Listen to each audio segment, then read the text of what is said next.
किती भारी होईल ना जेव्हा आपण दीर्घायुषी, आनंदी आणि सर्वात महत्वाचे निरोगी जगू. लोकांची पर्वा न करता, त्यांच्या मनासारखे न वागता आपल्याला आवडणारे काम आनंदपूर्ण करू शकू. ही फक्त कल्पना नाही, तर आपण प्रत्यक्ष असे जगू शकतो आणि आपले जीवन सफलही बनवू शकतो. चला तर मग जाणून घेऊया दीर्घायुषी, निरोगी आणि आनंदी जीवनाचे जपानी रहस्य, अर्थात इकिगाई. नमस्कार, मी सुवर्णा केदार आपले स्वागत करते SB केदार बुक समरी या आपल्या YouTube चॅनलवर. मोठ्या व्यक्तीला वाकून नमस्कार केला की बहुतेक वेळा आशीर्वाद मिळतो, औक्षवंत व्हा. वाढदिवशी आपण शुभेच्छा देतो, जीवेत शरद शतम. आपल्याला आपल्या कुटुंबियांना दीर्घायुष्य, आरोग्यपूर्ण आयुष्य मिळावं अशी आपली सर्वांचीच इच्छा असते. म्हणूनच दीर्घायुष्याचं रहस्य काय हे जाणून घ्यायची उत्सुकता आपल्याला नेहमीच असते. जगभरातल्या लोकांच्या आयुष्यमानाची सरासरी बघितली तर जगात काही निश्चित प्रदेशामध्ये दीर्घायुष्य लोकांचं प्रमाण जास्त आहे. त्यात जपान सर्वात पुढे आहे. विशेषतः जपानमधल्या ओकिनावा प्रांतात 100 किंवा त्याहूनही जास्त वर्ष जगणाऱ्या लोकांचं प्रमाण लक्षणीय आहे.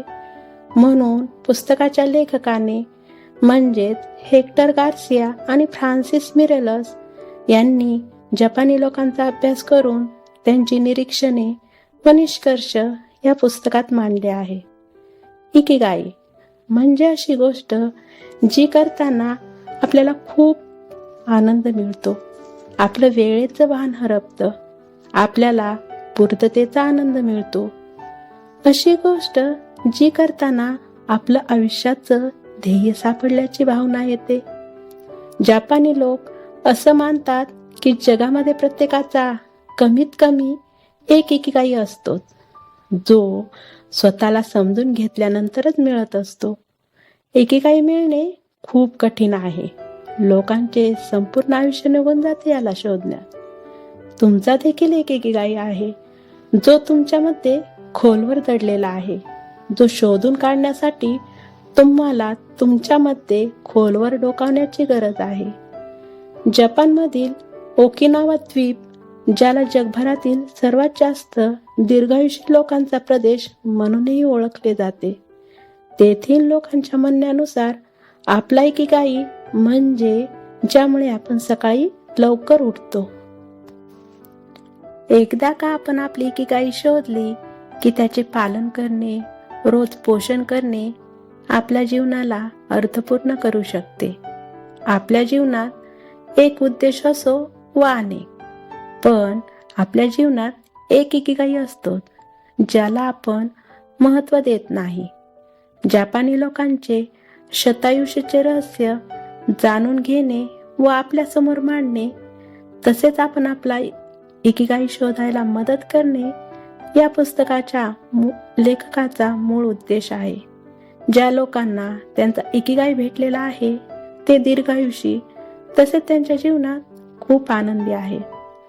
जपानी म्हणीनुसार 100 वर्ष जगण्याची इच्छा तुमच्यामध्ये तेव्हाच निर्माण होईल जेव्हा तुमचा प्रत्येक क्षण सक्रियतेने भरलेला असेल. जपानी लोकांना रिटायरमेंट किंवा सेवानिवृत्ती असले शब्द माहितीच नाही. त्यांच्यासाठी जीवनाचे ध्येय इतके आवश्यक आहे की जोपर्यंत त्यांचे शरीर त्यांची साथ देतात तोपर्यंत ते लोक त्यांचे आवडते काम करतच राहतात. अशा प्रकारे ते सर्व वेळ व्यस्त आणि सक्रिय राहतात. सकाळी लवकर उठण्याचे मिळालेले कारण म्हणजे इकिगाई असं ते मानतात. जपानमधील ओकिनावा द्वीप ब्ल्यू झोनमध्ये येतो, म्हणजे तेथील अधिकतर लोक 100 किंवा 100च्या पुढील वर्षाचे आहेत. येथील लोकांना मोठा आजार होत नाही. जास्त करून त्यांचे जीवन निरोगी, आनंदी तसेच दीर्घायुष्य असते, कारण त्यांना मिळालेला त्यांचा इकिगाई. येथील महिला वर्ग इतर देशातील महिला वर्गाच्या तुलनेत अधिक स्वस्त आणि दीर्घायुष्य असतात. ओकिनावा द्वीप समुद्रामध्ये असल्यामुळे त्यांच्याजवळ भौतिक सामुग्री अल्प आहे. त्यामुळे एकमेकांची मदत केल्याशिवाय त्यांना पर्याय नाही. पण प्रत्येक काम खुशीने आणि दोषाने करणे त्यांचा इकिगाई आहे आणि हेच त्यांच्या शतायू जीवनाचे रहस्य आहे. हलक्या फुलक्या कामात हे सतत मग्न असतात. येथील लोक फार मोठी कसरत करत नाही, पण मैलोनमैल चालणे, सकाळी लवकर उठून थोडासा व्यायाम करणे आणि आपल्या बगीचात बागकाम करणे त्यांना सतत व्यस्त ठेवते. जपानमध्ये हा शब्द नेहमी म्हटला जातो, हारा हाचिबू, म्हणजे एवढेच अन्न खा की आपले पोट फक्त 80% भरेल. कधीच अगदी पोटभर जेवू नका. त्यांचे असे मानणे आहे की जेवढी अन्न पचायला ऊर्जा लागते त्याची तेवढी बचत होईल.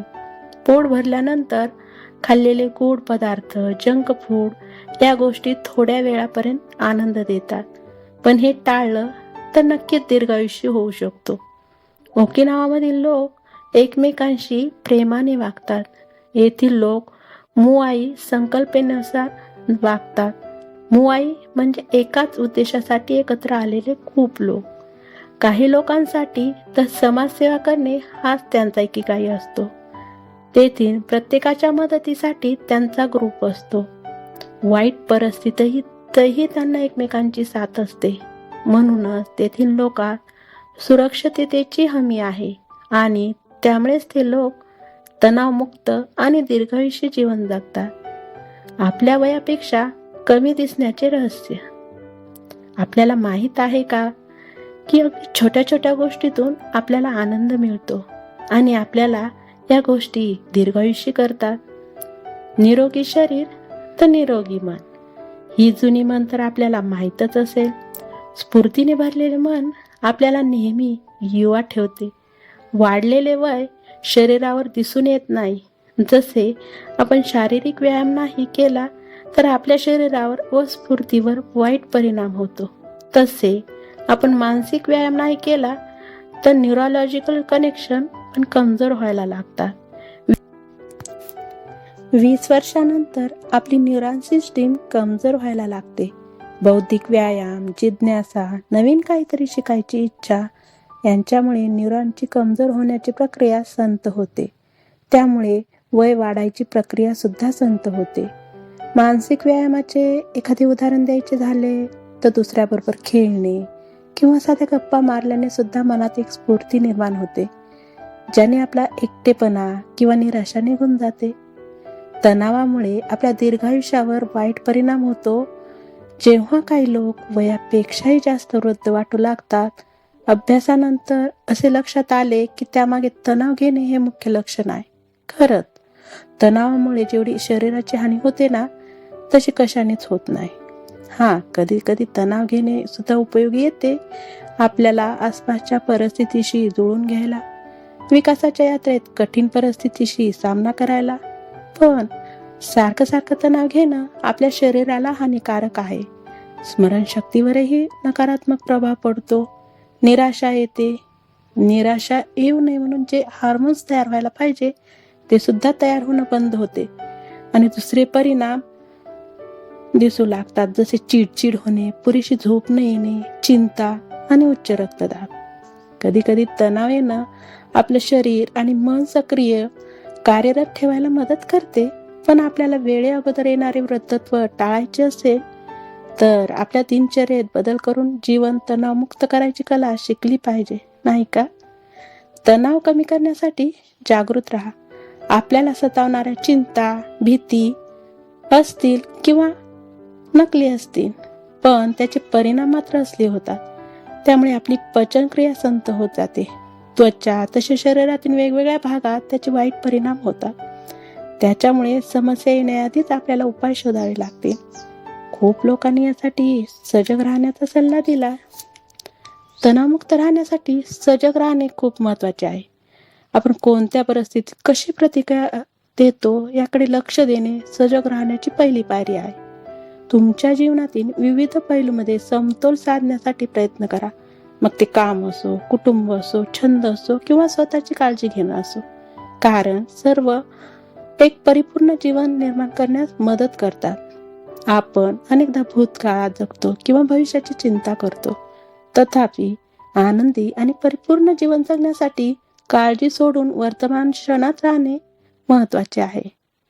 सर्वात जास्त खुश लोक ते नाहीत ज्यांनी आयुष्यात खूप काही कमवलंय, तर सर्वात जास्त खुश लोक जे आहेत ते इतरांच्या तुलनेत जास्त काळ प्रवाहात असतात. प्रवाह म्हणजे अशी स्थिती ज्यात आपल्याला वेळेचे भान नसते, मन अगदी एकाग्रचित्त होते, आपण जे काम करत असू त्यात आनंद मिळतो. काही महत्वाचे काम करत असताना आपल्याला जर वाटले आपण एकाग्रचित्त होऊ नाही शकत, लक्ष नाही लागत, तर त्यावर काही उपाय आहेत ते पाहूया, ज्यामुळे आपल्याला प्रवाहात यायला मदत होईल. प्रवाहात यायला या 7 गोष्टी तुमची मदत करतील. 1. आपल्याला नेमकं काय काम करायचं आहे याची माहिती पाहिजे. 2. याला कसे करायचे तेही माहित पाहिजे. 3. या कामाला जास्तीत जास्त आपण कसं चांगलं करू शकतो हे जाणून घेतलं पाहिजे. 4. कामात योग्य दिशा पाहिजे, म्हणजे कुठे जायचे हे कळेल. 5. समोर काय आव्हाने आहेत याची माहिती पाहिजे. 6. हे काम करण्यासाठी कोणती कुशलता अंगी पाहिजे हेही माहित पाहिजे. 7. मनाला विचलित होऊ न देणे हे पण महत्वाचे आहे.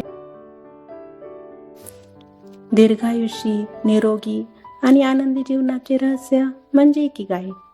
तर आपला हा इकिगाई शोधायचा कसा? चला जाणून घेऊया. इकिगाई हा एक जापानी शब्द आहे, ज्याचा अर्थ होतो जगण्याचे कारण, जीवनाचे ध्येय, उद्देश, जगात येण्याचे कारण. सर्वात अगोदर आपण इकिगाईची आकृती पाहणार आहोत, जी की स्क्रीनवर दिलेली आहे, ज्यामध्ये 4 वर्तुळ आहेत.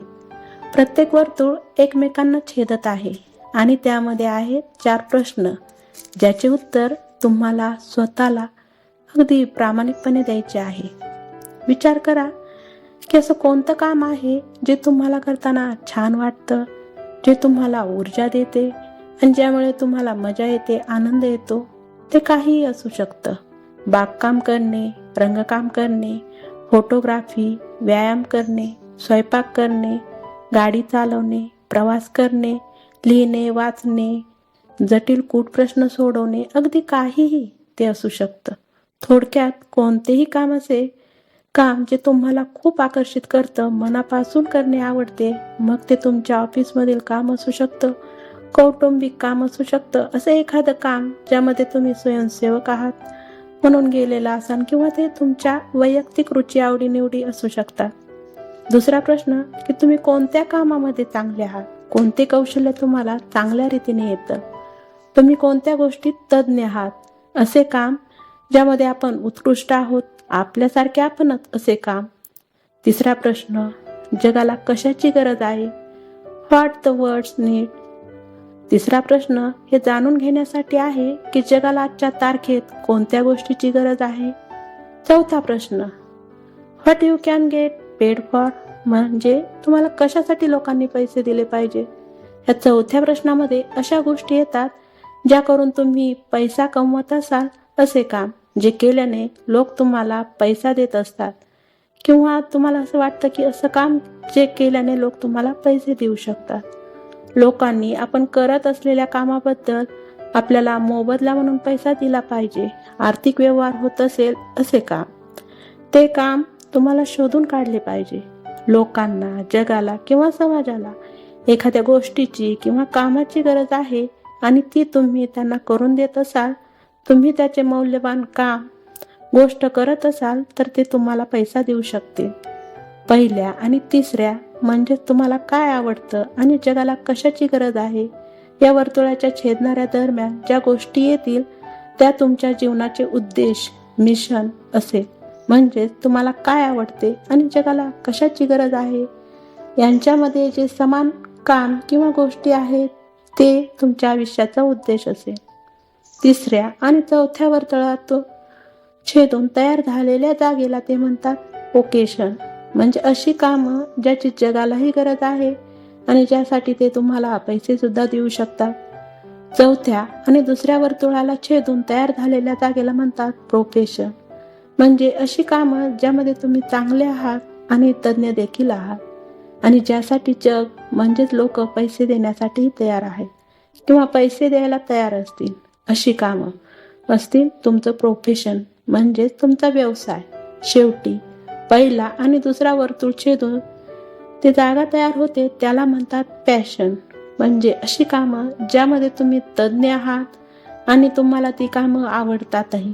तो असतो तुमचा पॅशन म्हणजेच आवड. एकदा का तुम्ही तुमचा पॅशन शोधून काढला तर तुम्हाला तुमचा इकिगाई शोधणे सोपे होऊन जाईल. धन्यवाद.